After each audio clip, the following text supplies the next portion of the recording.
live? It looks like we're live. What's happening, everybody? Up everybody's having a fantastic whatever day that you're watching this. So, ZR1's released, more powerful than the Demon 170, and it's doing it all on pump gas. No need for ethanol, no need for anything like that at all. No race gas, in other words, just good old fashioned, go to the pump, fill her up with 93, and you've got basically as close as it doesn't make a difference, 1100 horsepower out of a car that will go 200 miles an hour about as easily as most vehicles will get to 100 miles per hour. And quite frankly, it gets there about as quickly. Guys, this is lights out, night night for Mopar. Nothing that Dodge has is going to mess with this car. I don't care what kind of fanboy you are. I don't care if you own a Demon 170 and you swear up and down it's the greatest, fastest, whatever's thing since sliced bread. Nobody knows what it is. All it is another Challenger with a big set of tires on it. You roll up in a ZR1 and it is officially done, son. The ZR1 will absolutely truck a Demon 170 from a roll. And as far as putting the thing on a drag strip, does anybody even care? Does it even matter what this thing runs in a quarter? It's got that much horsepower and handles that absolutely unbelievably well. Are you kidding me? Are you absolutely joking around with me when you start now talking about, well, the Demon 170 is a purpose-built, but shut your mouth. This car will absolutely trounce it. And by the way, the Demon 170, irrelevant, obsolete at this point. They don't make it anymore. They don't make anything with the V8 anymore. Thanks, guys, for showing up. But the fact of the matter is that Chevrolet and Ford will keep making V8s for them. And by the way, talking about buying, we got to talk about pricing of this thing. So far as I can tell, it's checking in at $150,000. Whoa, Kimosabi, you mean to tell me I can get a car for $150,000? Now, granted, it's a lot of money, but look at what some people paid for a 170. All right, some people paid $100,000 over sticker, which was already $115,000 for the Demon 170. And you mean to tell me that I get a car that I can literally drive anywhere in the United States, go 200 miles an hour, basically at will? That's how quickly this car accelerates to that speed. I can accelerate to ludicrous speeds, presumably at will, fill her up anywhere I want to, and oh yeah, it could, even with an added tag, still be less money than what people were paying for the Demon 170, and oh yeah, they'll make about as many of them as you want to buy. So load up the wagons, boys. We've got thousands of horsepower to buy, and you can do so if you so choose, and have a Corvette that is not only the fastest Corvette that's ever been made, the first twin turbo V8 Corvette from the factory, a car that is disturbingly pretty to look at, sets itself apart in every way, shape, or form, and puts to rest any semblance of competition between GM or Ford, for that matter, and Mopar. Guys, I have loved me some Mopar for a long, long time. I've got a history with Dodge that goes all the way back to when I was just a fetus, okay? But here's a situation where, well, Dodge has basically exited stage right on this market. They don't have anything to offer as far as marketing or any kind of point of purchase type stuff. Some kind of get me excited about this Charger with the front end of a back end of a B body or whatever. They don't have anything to show us. The best they can do is say, guys, get your mitts ready for a $75,000 or $80,000 540 horsepower car. Shit, for that kind of money, hell, let's say it ends up being 75 or 80, okay? Let's say it's somewhere in that range. Okay, That's cute because, well, I guess for the next amount of money, say another $80,000, you can double the horsepower of it and get your vet. I really don't understand where Dodge is going to be able to compete with this. And keep in mind that Mustang has got its 800 horsepower behemoth just kind of hanging out, waiting in the wings. Not to mention, you can put a supercharger from Ford on anything with a Coyote V8 and have a minimum of 700 horsepower. Exciting enough. Hell, the Mustang platform will give you 800 horsepower with the Gen 4 Coyote. And again, you think about this for a minute. You can have a truck, all-wheel drive, 700 horsepower that'll get out and absolutely wreck shop on fools. You've got, and I mean that in the most polite way, that's on the street. For less than what that new Charger is going to cost, you can have your Mustang and put the supercharger on it, have 800 horsepower, and basically freak anything out on the road if that's what you so intended to do. Oh, and by the way, those vehicles come with a warranty.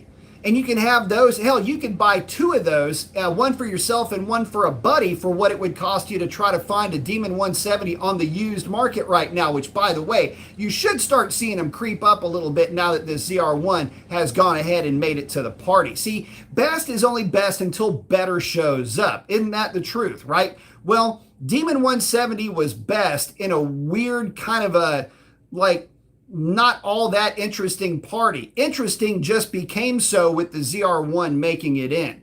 This is a nasty surprise to anybody that has been living under a rock or that didn't want to poke their heads out of the Mopar closet.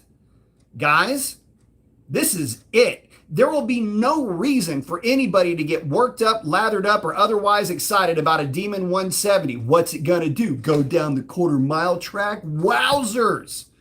Holy geez. And it's not going to do it with any kind of authority, and it's not going to do it in the eights like they promised us, kind of like the old Demon wouldn't do it to get it into the 960s. And I'm a big fan of the Demon. You guys have heard me say this before. I was the first person to ever run a 9-second quarter mile in a Demon at Houston Raceway Park. Yay for me. I guess I get that, little ribbon, but that doesn't mean anything. All right, that was a 996. And by the way, it was kind of crappy condition. So kudos to me, right? Does that even count anymore? No, nobody even looks at these stats. Nobody even cares. Move that ahead just a little bit for the Demon 170. And while everybody's out there running 930s and 940s with that car, wondering where's the 8s at, if you bought the thing and you bought it and you're going to drag race it, that's cool. If you bought the thing because you wanted a Mopar that was a cool Mopar, that's cool too. But you can't argue that it is the bestest, the fastest, or the anyest anymore unless you're talking about the bestest, fastest, or istest Mopar that's out there. Oh, rats. And then there's this to consider.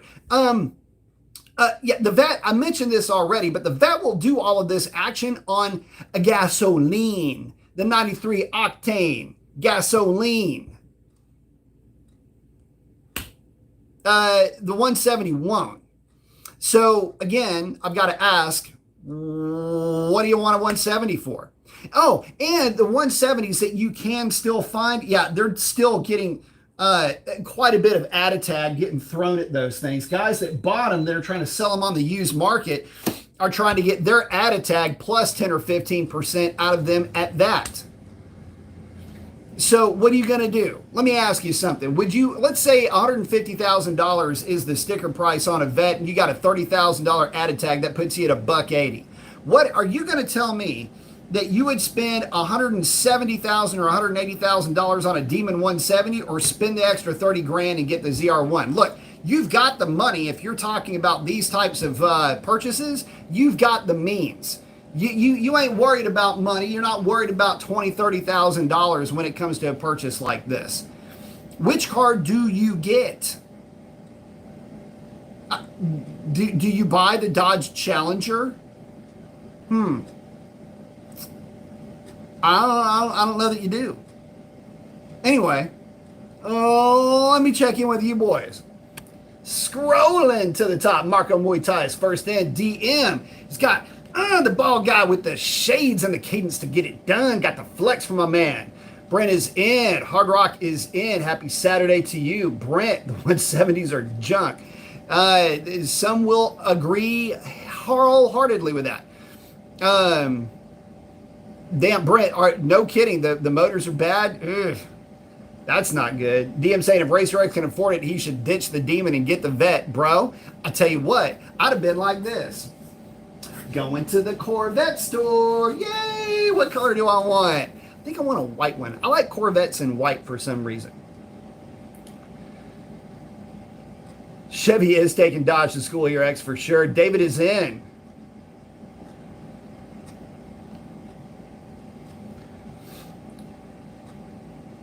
Poser is saying, I want to see the third of the cost of ZR1 and take the Mustang GTD on the track. Dude, so that's the thing. GTD is still lurking out there. It's not like that car hasn't disappeared. Although obnoxiously expensive, still a killer car nonetheless. Dealer markups will kill the purses. Coming from Zap saying, I'll keep my ACR. I miss my ACR. That's the picture of it right there, as a matter of fact. And yeah, they may pump it up, but we'll just have to see. Challengers rule the drag strip and the streets. Problem is now Dodge isn't Dodge anymore, and a new owner is needed. Well, for sure. Well, that's the thing. Challengers do well on the drag strip. They do well enough. The streets, depends on how you want to look at it. A lot of times streets have more to do with roll racing than anything else, and that is a Ford theater. Dodge messed up pricing their cars in Corvette territory for sure. Zap's liking the ZR1, same. Dodge has fallen far behind for sure, Hard Rock. Brent saying there's no 392 worth 70 grand. No, there isn't. The fact they would even ask numbers like that is insulting. I'll be honest. X is saying Corvette is officially a supercar. No question about that. El Diablo is saying ZR1 is an FU car, the kind of vehicle Dodge used to make. Indeed. Looks like Chevy and Ford are now the closest we can get to that attitude. Sign me up for sure. El Diablo saying also, not that it's news, but Dodge has really lost its identity. Agreed. Marco saying regular cab, bro. Let me tell you something. There are several lurking around this area of Velocito. There are quite a few F-150s that have hit the streets in the last 6 months, maybe 8 months. There is one disturbingly sick, the gray, four-wheel drive, lowered on welds, twin turbo truck. Oh man, I was even talking to Smoking Hot earlier. We were talking about what would I get if I were to do something else, and I said, look, I got to be honest, it would be another F-150. I do that truck, literally. It would be that truck, but in white on welds, dropped 4x4 with basically a tradesman style package with a twin turbo setup, something small like a pair of 58s, so like a small pair of turbos that are going to spool up quick. Just max it out at about 11 or 12 pounds of boost and just enjoy the ride.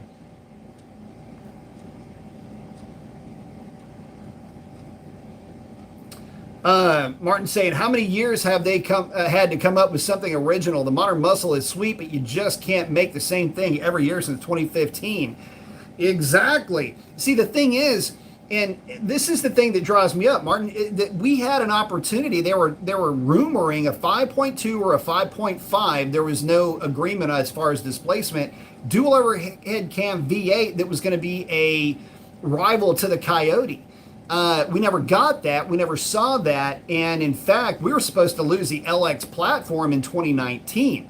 The OG Demon was supposed to be the peace out for the LX platform. Obviously, that did not happen. The contracts were re-upped for Brampton, which is the assembly plant for the LX platform cars in Canada. And so we never got the car that was, I don't want to use the word promised because that's inaccurate, but the car that was rumored, well, that would have been pretty nice to have. Brent, thank you very much.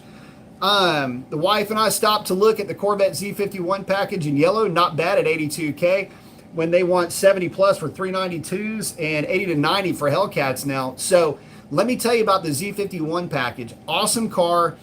Marco saying, I live in Brampton. Sweet. Z51, hell of a car. Let me tell you something. They on the street will run what they run at a prepared drag strip. That's how awesome those cars accelerate. No kidding. So yeah, at $82,000, which by the way, fun fact for Corvettes, $82,000 is the, on a bell curve, is the dead center average price for what they sell for. And have sold for since the C8 was first dropping numbers on those cars.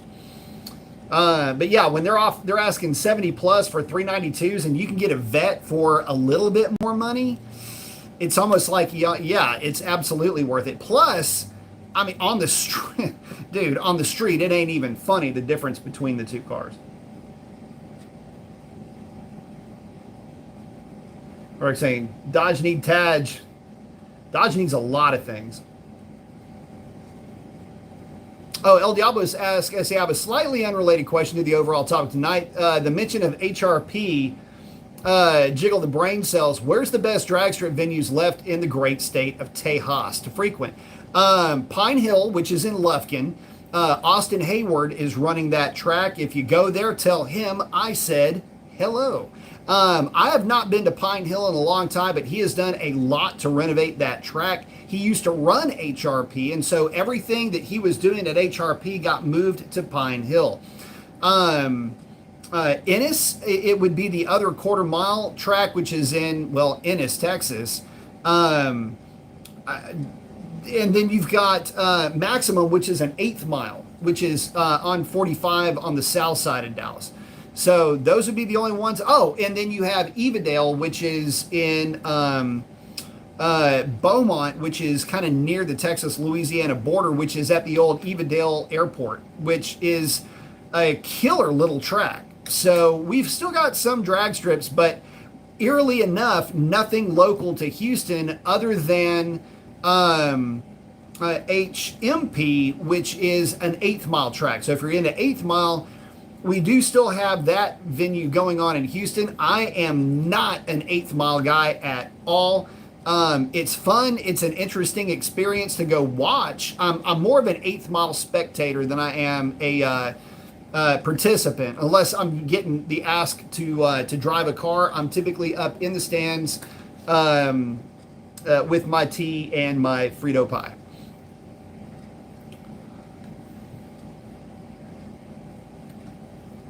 DM saying, B, I'm with you. A white Corvette gets it visually. Love me some white Corvette.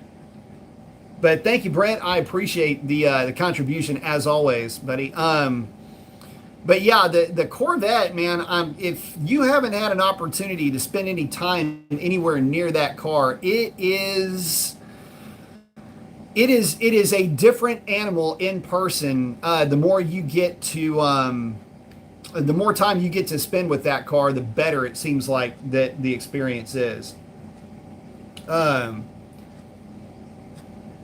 Diablo, copy that, B. Great info. Yes, sir.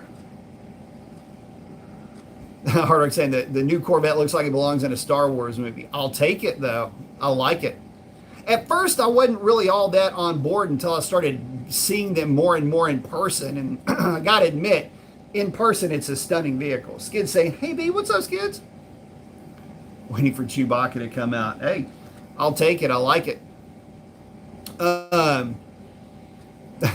Skids, by the way, in the process of, found out how I got the, to completely unrelated topic, figured out the kit to turn my daytime running lights into turn signals on the Katana. So I have been pulling that bike apart, and that's why I'm on a little bit early, is because I've been spending the last not very much time pulling the fairings off of the bike, but there are this wires and all this other stuff that I was trying to deal with, and I had a turn signal. Where is it? Anyway, I had a turn signal that I had to cut off of the part that it goes on. Luckily, it does not go on the fairing. It goes on like this radiator guard that I had to buy a new radiator guard for because I gacked this thing up trying to get it. Was just a complete mess. But anyway, the nut just spun on the bolt. The bolt broke loose inside of the case. You could say the body of that turn signal, and it's a complete disaster. Anyway, I had to order up another cover, which may or may not ever get here. Luckily, I can still reuse the cover. It's just got a little bit of a gack mark on the side. Hard Rock's liking the Challenger's better than the Vet. I get it. You're saying, I had a feeling the Vets were going to get crazy after they went mid-engine. Boy, yeah. The thing is mid-engine does a lot for you when it comes to acceleration. Street acceleration is vastly improved with a mid-engine layout. And the Vet is, it's got quite a bit of weight more towards the rear. So, I mean, that car, if you've never seen one, they launch like, on the street, they launch as hard as they do, almost as hard as they do at the track. And believe it or not, they'll pull the front tires off the ground at the track. Brent, thank you again, my friend, saying that's okay. Dodge and Jeep will be sold off here soon. Hope someone can turn them into something in days past that us car guys want again. Yeah. So here's what I would like to see. How does Dodge, Stellantis, Jeep, whatever, how do they combat this? I mean, look, you've got Ford still making V8s, not only for their trucks, but for their cars. You've got Dodge, nothing to speak of with a V8. Ram, well, the 3/4 ton, I think, is the only truck you can get with a V8. So what do you, if Chevrolet still has the 5.3 and the 6.2, although they are neutered to death, they do still have them. And I won't really mention any, reliability thing, but you get the idea. The V8s are still there. What can Dodge do? What can Jeep do? Well, we need a flipping V8. Dodge needs to release something V8 powered.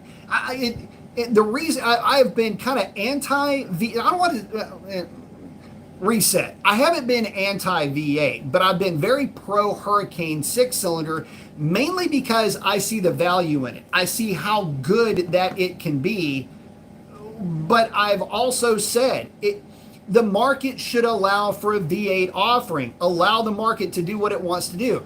Let me give you an example of why. So Smoking Hot and I had a little bit of a day date today. Went into the city, had a good time, great meal, just laughing, cutting up, just being us together.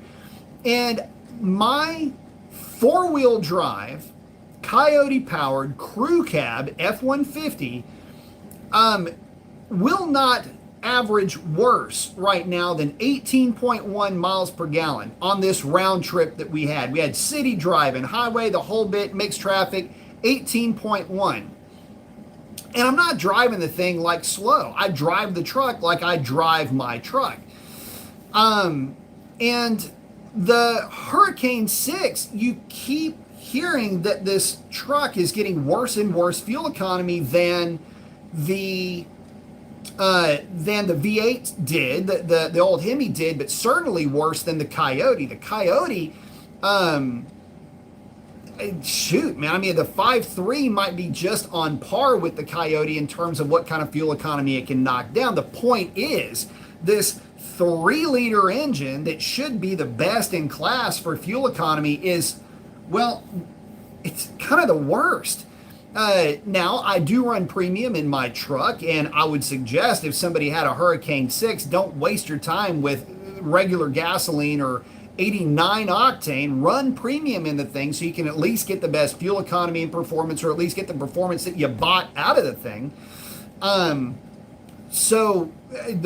There's not going to, but you're still going to be cooking the gas at a higher rate. So the V8s across the board seem to get better fuel economy numbers than these Turbo 6s. Now, with that being said, But what's wrong with having a V8 offering? Some guys just prefer it. A lot of folks just prefer it. Look at Chevy. Look at Ford. They sell Coyotes and LT platform engines all the time. So I don't really understand why, how, or what would have been the key influencer for the pickup trucks of all things to not have a V8. I get what the whole thing, well, we wanted to add a power number we were going after, and it, lovely, okay? That's great, but if you could put this into perspective, all of those metrics don't add up to sales. Just because something is better doesn't mean that it's going to be received as better. Even if the price is the same. I'll give you a good example. Let's go way old school here. We'll go 440 versus Hemi from back in the day. If you were to give somebody a Hemi option at zero cost, if Dodge would have said, we'll give you a Hemi and it's not going to cost you the $840 upcharge, which would have been about $7,000, $8,000 in today's terms over what a 440 would have been. So not that big of a difference in price. But if you were to, and people would, oh, it was so much more expensive. It wasn't. The reason why they didn't sell well is because they sucked for day in and day out utility. It didn't work that well, especially up north. There was nothing that anybody would say would be better when it comes to the Hemi other than if you're going to a drag strip. And even then, it would be chasing down a 440 car, especially if both cars were on slicks. So street for street. I'm not talking about somebody with 513 gears and whatever in a Hemi or something. I'm talking about a street car for street car. Rear gear for rear gear. You get the idea. If you gave people a $0 option, they would still have bought far more 440s than 426s. Well, this is kind of like that, where the 6-cylinder, yeah, it's on paper making more power than the V8, but people that have driven the 6-cylinder like myself that didn't have the right fuel in the tank come away from that experience not liking that at all. And for the guys that say, oh, well, it's so much better, it's so much faster, it's so much this or that than the V8, really? Well, why aren't they just flying out of dealer showrooms right now if they're that amazing? See what I'm getting at? So just because something is better doesn't mean that it is better.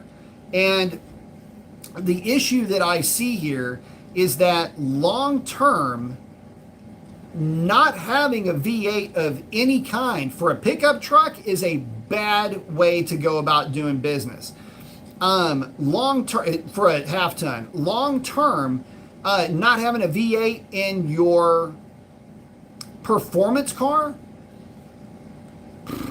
it's not a deal breaker for a lot of guys, but it's certainly not a deal maker for a lot of guys. And did I mention this? Well, my Coyote makes less power than its V6 turbo counterparts. And I say that plural. The 2.7 makes more torque way down low, and the 3.5 makes more instant mid-range torque than my Coyote, or at least that's what it says on paper. But when I drive the 3 trucks, I picked the V8. I picked it. I chose it. I liked it better. Pulled better up top. Had better response from the shift point at wide open throttle. When it dropped into the next gear, that's when it felt better. So again, it doesn't matter what the specs show. It doesn't matter that one makes more power than the next, because more power isn't always more power either. And again, the truck didn't have the right gas in the tank, but the issue that I ran into with that engine too is that it was significantly slower than my truck. So it didn't live up to the hype. I need to drive that truck with the right fuel though.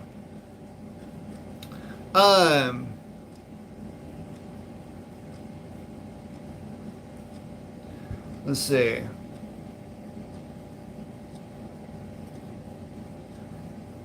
Let me see something here.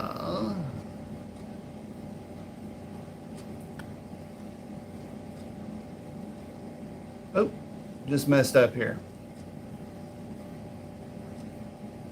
But again, thank you, Brent. Appreciate it.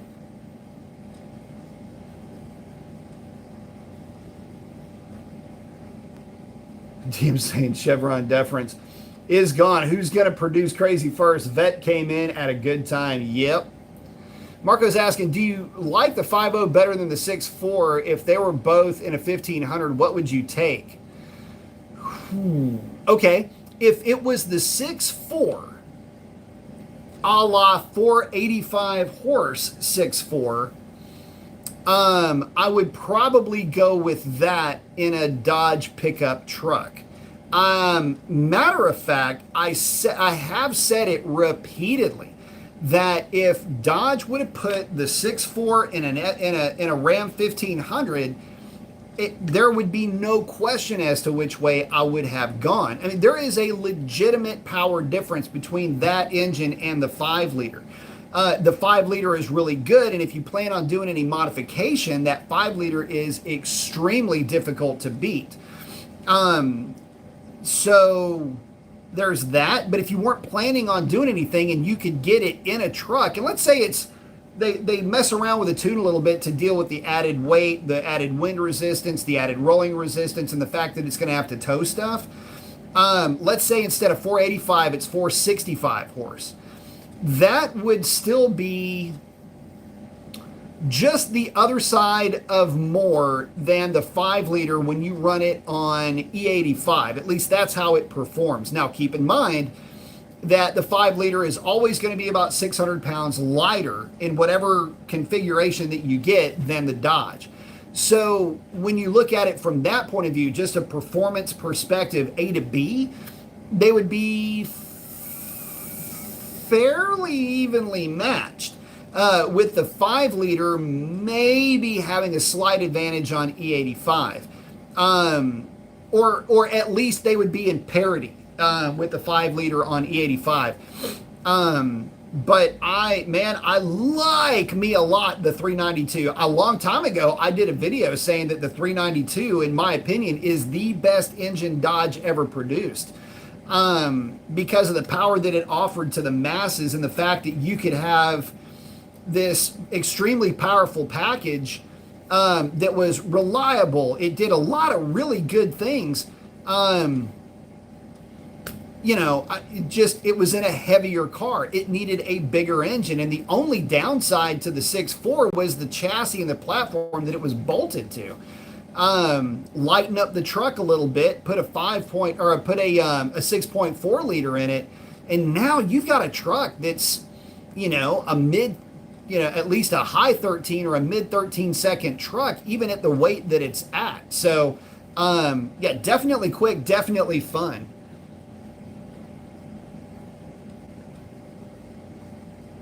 All right, saying, check out my recent trip to one of my local Dodge dealers. Click above. Did I miss something? Click above. Only muscle they had was a TRX and a Hellcat Durango. Interesting. 23 saying, agree with you, Hard Rock, Vermont. I'd never even think of getting rid of my Demon 170 for the ZR1. The torque of the Demon is stupid fun. Well, yeah, and that's great. Just right up until you drive the Vet, though. And that's the thing. If you've already got a 170, congratulations. But damn, talk about short-lived. Let me ask you this, 23. Are you getting that thing to the drag strip? Have you had a chance to run it at the drag strip? What did it run? What were the conditions? What do you think about the car? See, look, my experience, you have to remember, my experience with the LX platform is completely derived from the aftermarket. I have driven so many 1,000 horsepower cars in data logging. I used to joke I may as well be wearing a white lab coat. I'd always have my computer sitting right next to me, doing high RPM, high load testing, which is something that you have to do, and collect data and make sure that there's nothing stupid going on. And what that means is that you've got well over, or at least 1,000 horsepower at the flywheel on corn at wide open throttle in fifth gear, and you're making sure that there's nothing rattling around or nothing stupid happens, especially from the fifth to the sixth gear, buzzing these things up to say 160, 170 miles per hour. Extremely commonplace. And so you come back with the data, everything looks good, we're happy, customer is elated, next please and thank you. If you're used to it and you're around it for that long, it really does become, I'm not going to say boring, but it's just part of the job. I liken it to being a gynecologist. I mean, what do you get to work with? My favorite thing in the world. It's like, or you could say working at a pizza place. So I've never been a gynecologist, but I have worked at a pizza joint, and I can tell you. So let me put it to you like this. Mr. Vitale, one of the best human beings on the planet. The man passed away years ago. Loved him, loved his family. Some of the best people on the planet. When I was a kid, he owned a pizza place, and I needed a job, and so he gave me a job. And I was the kid that ground the cheese, that ground the meat, that made the pizzas. I cooked, I delivered. Tell you what, I'd make one hell of a pizza even still to this day, right? I cooked the pasta. I did all kinds of stuff. But one of his main thing was anybody that works for me, get a little bit choked up just talking about this man. Such a good guy. Helped me out at a time in my life where I really needed it.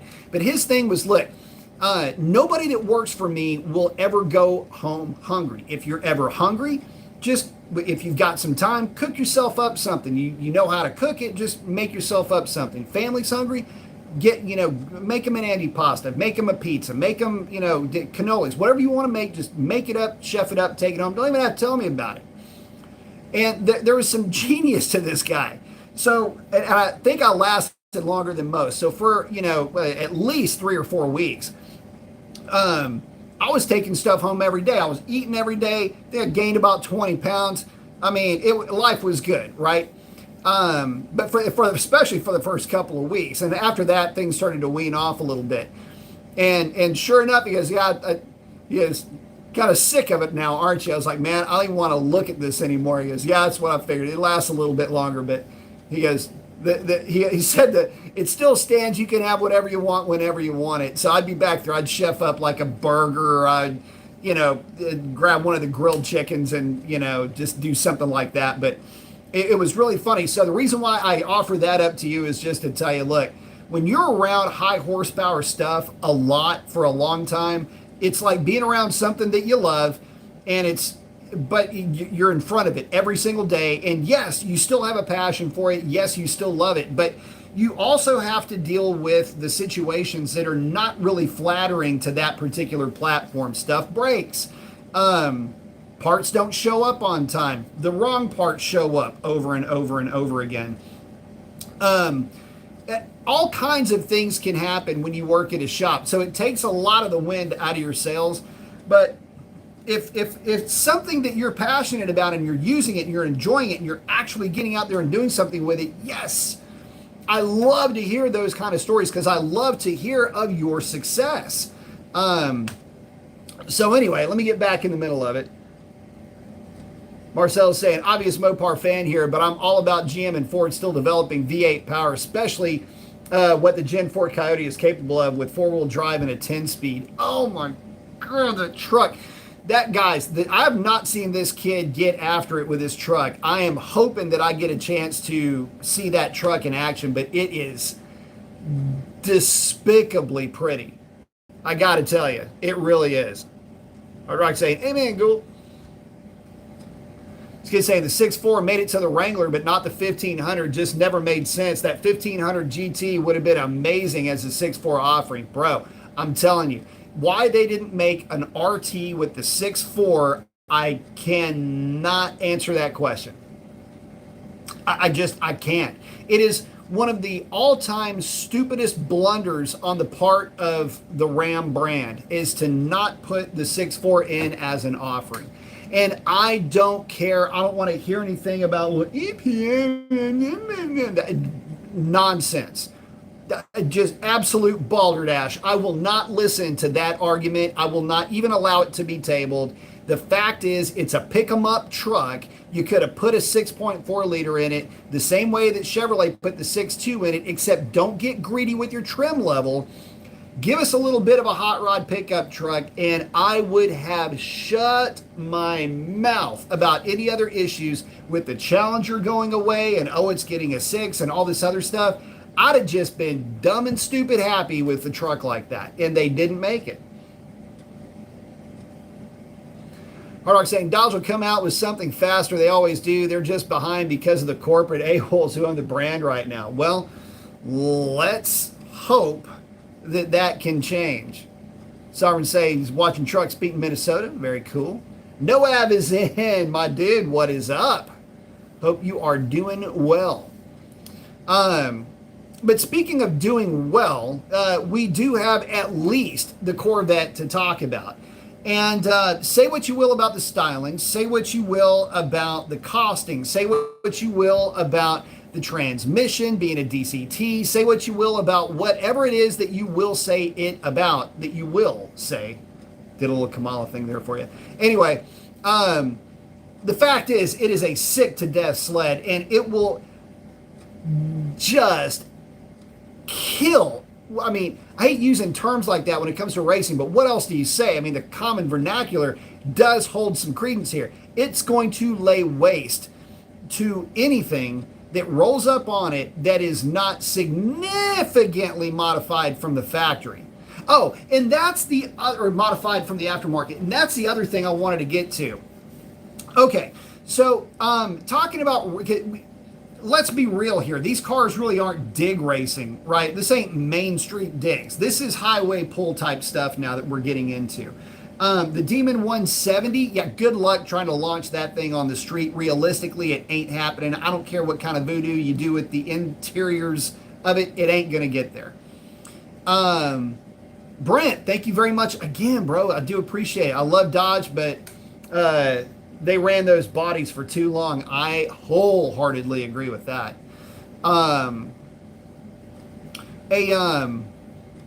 You know, it's one of these things where they are now making obnoxiously more power than most modified cars do from the aftermarket. So let me explain what I'm talking about. I was talking about roll racing, or you can talk about drag racing, but take a look at a very basic supercharged Coyote. You can even talk about twin turbo Coyote platforms, although they're a little bit more few and far between. But a typical, I don't want to say entry level, but I'm going to say it anyway. Entry level supercharger kit where you're not having to do any work to the 10R80. You're not doing a ton. You're running about 750 odd horsepower through the car, or 800 if you're going to run the Ford kit, but it's got a lot of torque management. Okay, swell, whatever. That car is a 980 car. Not too shabby. Turbo truck or a turbo Mustang is going to be like, the truck will be like a 10.0 or a 980 truck typically if it's a mild setup. High nines are fairly commonplace with those things once you start talking about certain numbers like 700 or 800 horsepower to the rear wheels. But again, those vehicles are more fairly few and far between. And typically, you're going to see vehicles that are going to be in that, 10. I mean, real talk, man. I mean, most of the Mustangs, unless you're really leaning on it, yeah, I mean, it's like a 1020, 10-teen car in most conditions. Maybe you get a 10.0 or a 990 in cold weather. Okay, that's cool. But that's what you're hoping that you're going to get. The reality is that the Vet is going to be a sub 10-second car, no matter how you shake it. And by the way, I want y'all to remember one dumb, stupid little fact.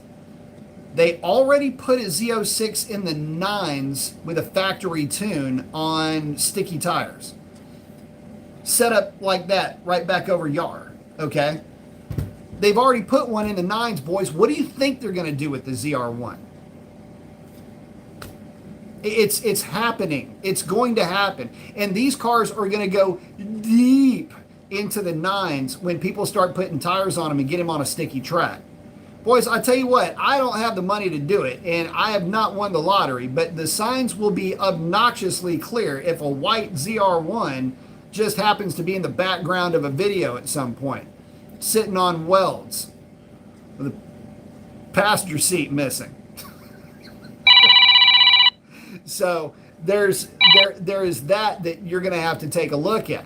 I mean, the reality of the situation with this car is that, okay, well, let's just take a look at what Pite's Performance is doing. You know, Pite's already has twin turbo Z06s putting out pretty sick power numbers. So there's that. Pite's Performance already has cars making well over 1,000 horsepower. And these are C8s, by the way, and they are disturbingly fast. So it doesn't take much, and at this stage of the game, it's not going to take too much. So, you know, what can I say? But let me get back to you guys. Sorry, saying, liking the yellow car, saying, who dis? Yeah, that was actually Orange Crush giving me a shout. But again, Brent, thank you so much, my man. I do appreciate it. Hard Rock saying, I agree, 1,500 with a 6.4 would be sick. Mark saying, I had a 23 C8 for about 3 months. I sold it because of all the issues it had. The build quality sucked. A lot of folks had, yeah, any of the cars that were during COVID or just past COVID, I would say, would not be awesome. That's not, by the way, Mark, that is not a Chevrolet only problem.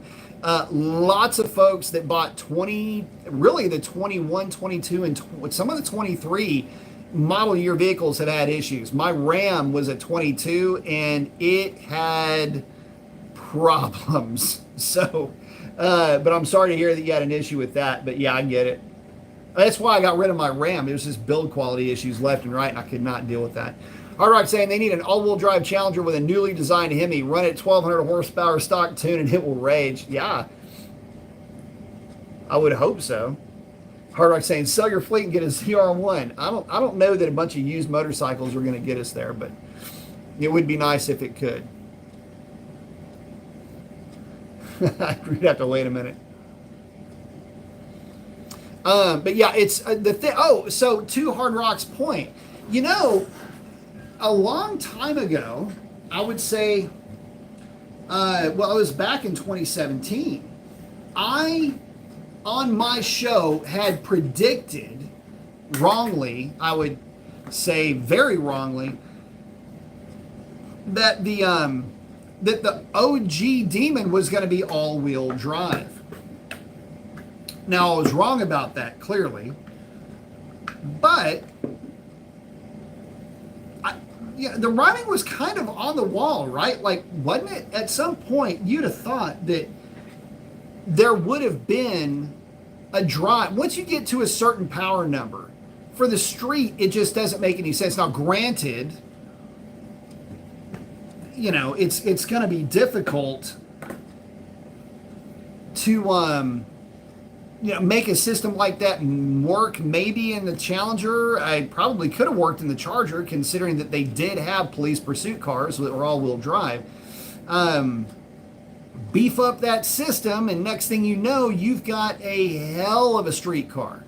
So again, being able to table that type of an argument is a whole lot easier, because you can actually use the power that these vehicles will be putting down. That's one of the key issues that so many folks have, is that they simply can't put the power down. Well, with some very clever torque management, this new Corvette is running at the basic limit of traction of the stock tires that it's got. with some slight tweaking, or at least just with a stickier set of tires, at lighter weight at least, you may be looking at a situation where the car is just going to absolutely rip it with nothing more than just putting a drag pack wheel and tire setup on it. So I have to say that, again, we're in, look, full stop. Guys, we're talking about cars that cost a lot of money. Okay, I get it. And the chances of any of us on this show here right now picking one up, might be a little bit out there. I get it. But we're talking about a Corvette. And I want to leave you guys with this. I'm going to have to cut the show off here pretty soon, but I want to leave you guys with this. We're talking about Corvette. We're talking about a ZR1. We're talking about a car that we can't afford to purchase. We're talking about a car that is, in essence, a supercar in several different ways. Mid-engine design, the look of the thing, the power output, the type of transmission that it has. All of these qualities walk in lockstep with the likes of Ferrari, Lamborghini, Pagani, and the list goes on. But the one thing that we're not talking about is Dodge. I mean, unless we're kind of shitting on them a little bit, right? We're not talking about Dodge winning this argument. We're not talking about Dodge really doing much of anything. I mean, we're lamenting the fact that we don't have a Dodge to talk about more than we're talking about anything positive with that brand. And I think that is the key takeaway. This is bringing pub, this is bringing heat and vibe to the GM brand, regardless of where you're looking at. The trucks, the cars, the whatever. Chevy is making the Volt. They're making EVs. And then look what they just dropped. And it's not a hybrid. It's not a hybrid. It's a internal combustion, twin turbo fed, 1100 horsepower monster.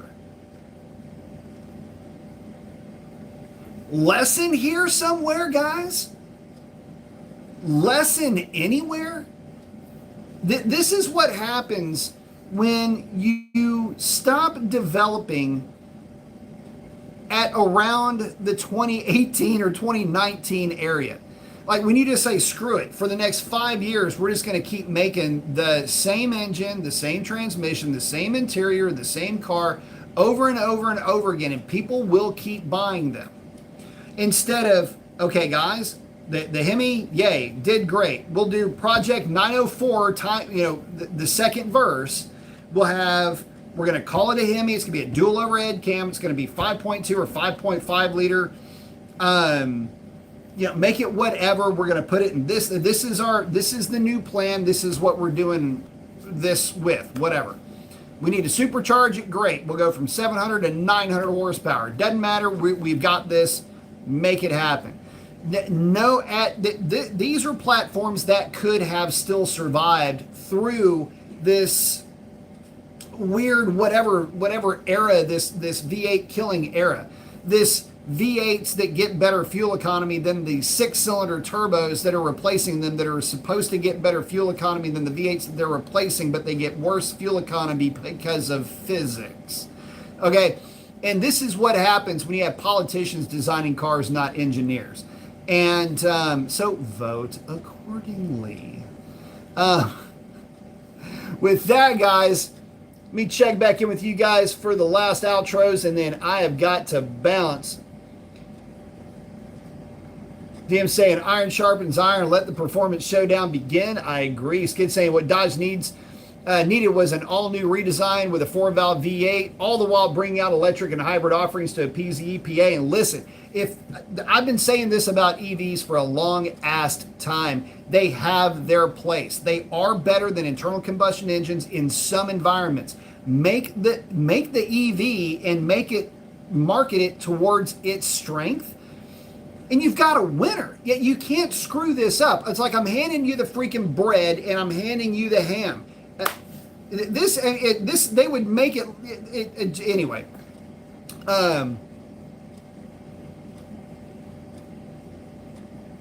Let's see. Yeah, Dodge and Stellantis was late to the EV party. They were, and they try. Oh my God. Okay, so this is the thing. Remember, what was it? The Revolt or whatever it was. The truck, STLA truck was the platform. STLA small, STLA medium, STLA large, and STLA truck. We were supposed to have this electric truck freaking 4 years ago. Like, well, 3 years ago. None of this is new. None of this is news either. That's the other thing. So again, not only are they late to the party, but they sat on the technology. I guess that's really more the problem for me. STLA small and medium were already, that was stuff that was already discussed. And we were talking about that, guys, 3 whole ass years ago. But they sat on the technology. They sat on releasing those vehicles out into the wild. They only have themselves to blame, boys.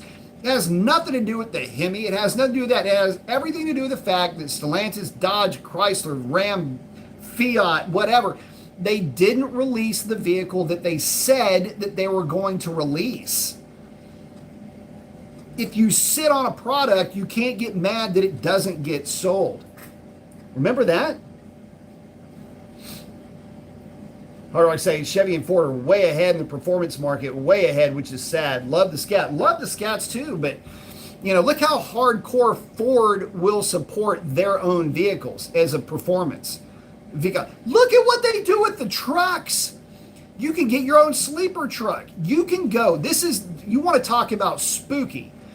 You can go get a regular cab, a regular cab long bed 4x4 Ford pickup truck. Sounds like a weird truck, right? Okay, walk with me here. Outfit that truck with 373 gears. Drop it, put a supercharger in it, get 700 horsepower out of this thing. And basically you can have 700 horsepower for less than $35,000. Like, if you really want to do this on the sly and on the stupid, that's one way you could do it. Now, it ain't my cup of tea, boys, but it ain't something that I would snicker at either if I decided I wanted to do something like that and then go out and absolutely crush people's souls with a truck with a warranty and just go take that thing to the 8th mile track, take it down there on stock wheels and tires, and just put drag radials on all 4 corners. Not even do a burnout. That's the kind of nasty that Ford will help you put together. And they'll laugh all the way down the track with you. Chevrolet's out here making obnoxious, LZR cars from way back when up until today. Dodge did a phenomenal job, and credit where it's due on the Hellcat front, but they never took it any further than they did. You can say what you want about the Red Eye or the Demons, but you know what I'm talking about when I'm saying this. They never lightened up the chassis. They never brought us anything else to make the car more competitive or to shut up the people that would naysay it or talk down on it. So, here it is. Ford will give you an 800 horsepower Mustang, a 700 horsepower pickup truck. Chevrolet will give you cars that, if you're into the aftermarket scene, are darlings in that environment. But Dodge just doesn't do that. It's a darn shame. Anyway, Eric is in. What's up, buddy? Got in right at the nick of time. We're just about to fly out of here. So I'm saying, thanks for stopping by, guys. Hit the like button. Yes, hit the like button. Thank you so much. Sorry, said, everybody have a good one. Skids is out. Y'all have a great one. It's 23. Let's just hope that a certain someone gets elected. Guys, it's not just a certain someone. Okay, the guy had part of his ear blown off. It's not just a certain someone, though. You guys, you got to vote. And I don't mean just vote in the big elections. Guys, you have to vote in the local stuff. I don't care if it's dog catcher, librarian, anybody. If it's local to you, you've got to vote. Yes, national stuff means a lot, but the local policies help to dictate things further up. Remember, it's a food chain. You got to start at grassroots level, and you've got to vote, and you've got to vote in every opportunity that you have. Again, it does not matter what it's for. You've got to be a part of the process. Everybody's checking in with Eric, my man. Fight, fight, fight. Absolutely. Hard Rock saying I miss salon shows. Yes. I kind of do too. But guys, with that, I got to wrap it up. Listen, get out there and do something cool for somebody, because chances are they need it way more than you know. But with that, guys, I got to get back to work. Y'all have a great one. Thanks again. Bye-bye.